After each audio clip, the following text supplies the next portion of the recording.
When we look at the industry, the life sciences industry in just the last 5 or 6 years, there has been an interesting labor shortage in identifying skilled personnel who are familiar with all of this sort of cell-based operation, molecular biologists, cell biologists, and all of this. The emergence of cell and gene, the COVID vaccines that were built into COVID in itself has spurned all this research. And we have not been able to sort of meet the demand of that. And one of the things that we see out there is an opportunity for a lot of these academic institutions to train the students not only just on lab techniques, so that when they graduate, whether it's a 2-year program or a 4-year program, lab techniques are mastered and they're better prepared to take on the first job they get.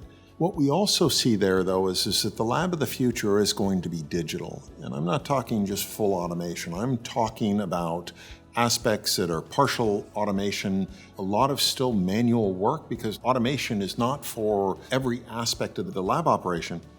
But what is important is that everything we do is captured. And so much of just capturing data is one aspect of it.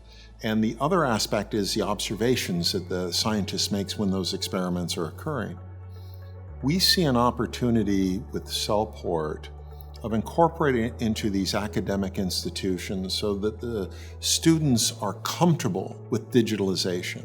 And I think the upcoming generation will have no problem adapting. They just need the tools that work. And so when they graduate, they become better positioned going into industry, not being either intimidated or not being familiar with the processes of how do you record all your activities, how do you work within a system that can archive data and then you can retrieve it, you can graph it, you can record it, you can communicate. I think it's very important that these type of tools, CellPort especially, is incorporated into the academic process for these generations that are the upcoming generations that are graduating. Even at the community college level, we've seen a lot of activity and interest in CellPort, activity that is providing feeder programs into the biotechnology companies in those communities.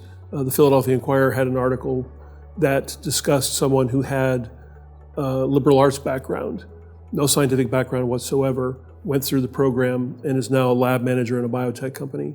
And that speaks to one of the things that we're trying to emphasize with CellPort, which is upskilling, the ability to take someone who may have a skill gap between where they are and where more seasoned scientists might be, and the ability to bridge that gap between skills, having the ability to have those junior people be at almost the same level as the more seasoned scientists in the group.